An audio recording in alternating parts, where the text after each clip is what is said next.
Hello fellow murderers! Today is Friday, March 1st, and it's a great day to solve a murder. Today we have the murder at the Upscale Chapel, and we've got 3 5x5 grids. We've got suspects and weapons, suspects and locations, and weapons and locations. Today we just have clues and evidence, no statements. I'm happy. I like when we just have the clues and evidence. And let's go ahead and meet our suspects. We have Mayor Honey, Grandmaster Rose, Dame Obsidian, Silverton the Legend, and Cerulean. The weapons we have are a wine bottle, a string of prayer beads, an antique flintlock, a holy relic that is being depicted by the Statue of Liberty, no comment, and a bookie. For the locations, we've got a graveyard, the front steps, the bell tower, the choir loft, and the vestibule. Alright, I'm going to go ahead and flip back to suspects, and let's go ahead and check out our murder clue for today. So that's the one in red here. An empty pedestal was found beside the preacher. So I'm going to check out locations. Pedestal, that's kind of making me think like where they may preach from or something.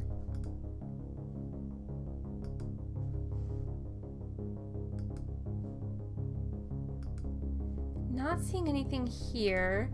Let me flip back over to weapons, not the wine bottle.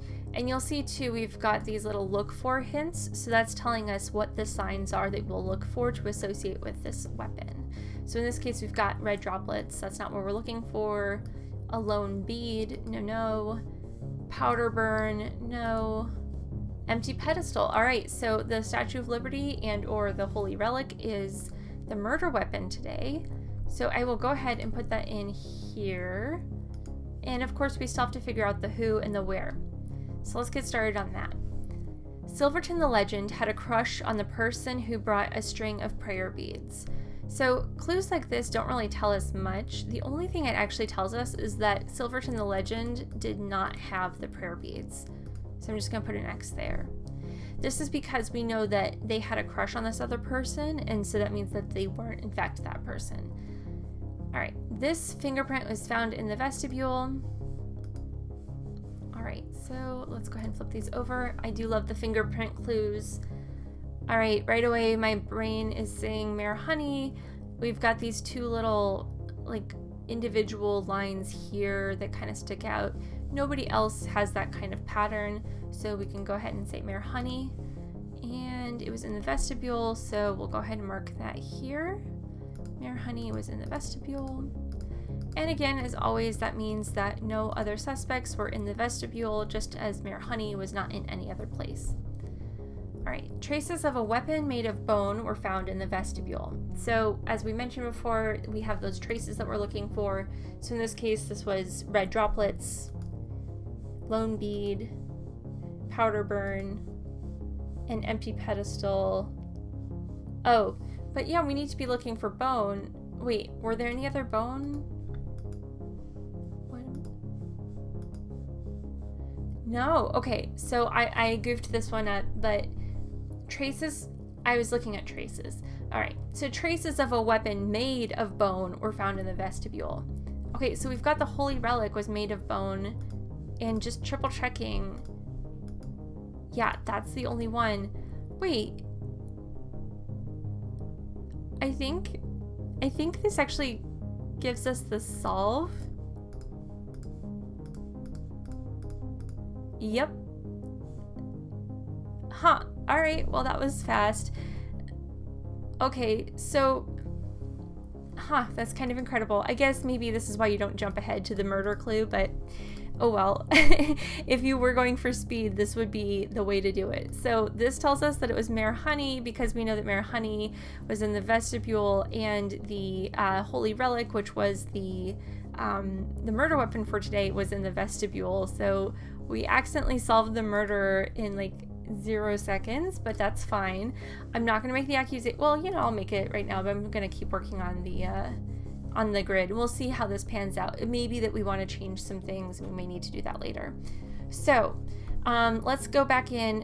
Whoever was in the choir loft had a lightweight weapon. So we're sticking with weapons. Gonna just flip through. We've got medium, lightweight for the string of prayer beads, medium weight, medium weight, and we're back at wine bottles. So that means that the prayer beads were the only lightweight weapon. So we can go ahead and put the prayer beads in the choir loft as their location. I'm going to go ahead and mark these off because, again, no other weapons were in the choir loft and no other locations had the prayer beads. So I've got that marked off. All right, so this is an either or. I'm going to skip it. Come back once we have a bit more information. Dame Obsidian was seen hanging around on the front steps. Great. Nice and easy and straightforward.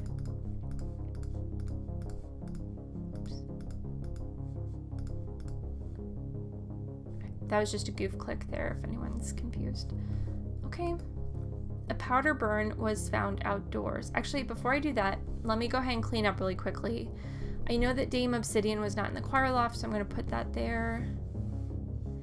And Silverton the Legend also was not in the choir loft. So I'm going to put that there. And again, we know this because we know that Silverton the Legend did not have the prayer beads because they had a crush on the person who had the prayer beads. So that was not them. So that's how we get those extra X's here and here. Because since Dame Obsidian was on the front steps, we know that she could not have had the prayer beads because they are associated with the choir loft and all that good stuff. So we're getting close on our location grid here. And I don't think we can figure this out yet, but we will get back to it. Okay, a powder burn was found outdoors. I remember that that was something assigned to the antique flintlock. Look for a powder burn behind. So let's see. Antique flintlock, and what are the locations that are outdoors? Let's go ahead and flip through the locations. Graveyard, front steps, and then bell towers indoors, indoors, indoors, and we're back at the graveyard. So that means it's between these two, between the graveyard and the front steps. So I'm going to go ahead and use the question marks here because we know it's one of these two and we know we can cross the rest out. All right. Okay, the suspect in the graveyard was born on November 17th. I actually know this one. I've got a few friends that are Scorpios. So I know that that's the sign here, but if you're not familiar with any of this stuff, I would probably get 2 out of these correct. So if you're not familiar, you can check the chart here. So we see Scorpio. All right, I'm gonna go ahead and put that away. So let's see, now we need to figure out who the Scorpios are. So flipping back to suspects. Mayor Honey is a Scorpio. Now, we think Mayor Honey's in the vestibule, but I'm going to kind of keep this in the back of my mind just in case we're wrong. Okay, Grandmaster Rose is also a Scorpio. It's probably more likely that Grandmaster Rose is the person we're going for, unless somehow these are all Scorpios except for one person.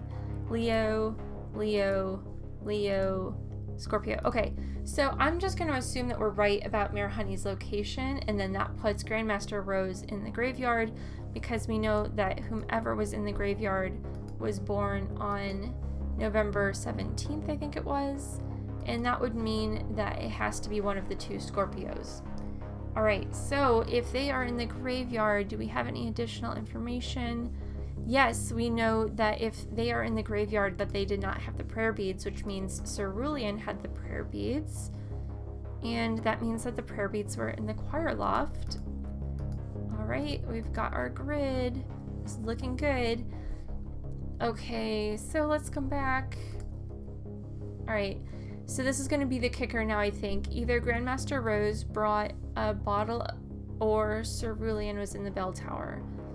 So Cerulean was not in the bell tower. Cerulean was in the choir loft. So that means that Grandmaster Rose brought the wine bottle. Let's go ahead and cross these off. Okay, great. So now we've got just 2 people left, 2 suspects, and 2 weapons left.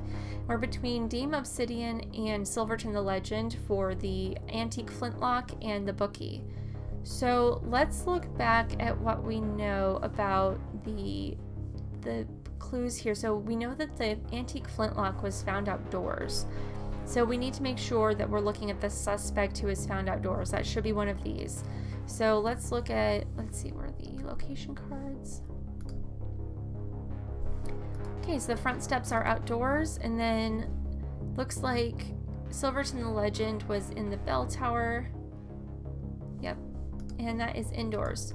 So because we know that it's between these two suspects and that this weapon had to be outside, we know that Dame Obsidian must have had this weapon because she was outside and Silverton the Legend was inside. So I'm going to go ahead and mark these out. And that is the rest of our puzzle, I believe. Oh, I had this in the wrong row. Oh my gosh, that was supposed to be here. Sorry about that. All right. So, but now we know that this was actually indeed here. Sorry, I got my rows confused here.